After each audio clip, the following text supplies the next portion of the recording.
மதியோட மாமனார் இவ்வளோ நாளில் வரா? அட, இது தெரியாமல் போச்சே. மதி ரூமுக்கு போகிறாங்க. சுரேஷ் நல்லா குடிச்சிட்டு பெட்டில் படுத்து கிடக்குறாரு. என் கல்யாணம் நின்று வேற பொண்ணு கிடைக்கலன்னு எல்லாம் நான் உன்னை கல்யாணம் பண்ணிக்கல, உன் திமிரை அடக்கணும்னு தான் கல்யாணம் பண்ணேன் அப்படிங்கிறாரு.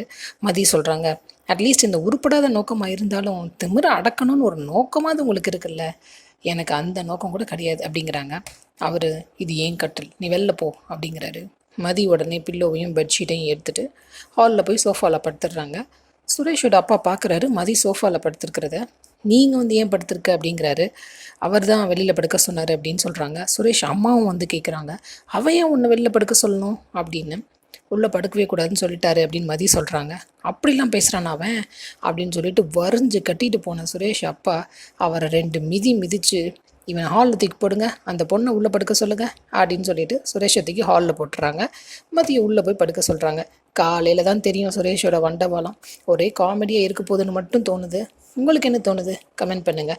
சீரியல் அப்டேட்ஸ்க்கு எங்கள் சேனலை சப்ஸ்கிரைப் பண்ணுங்கள். மீண்டும் அடுத்த அப்டேட்டில் சந்திப்போம்.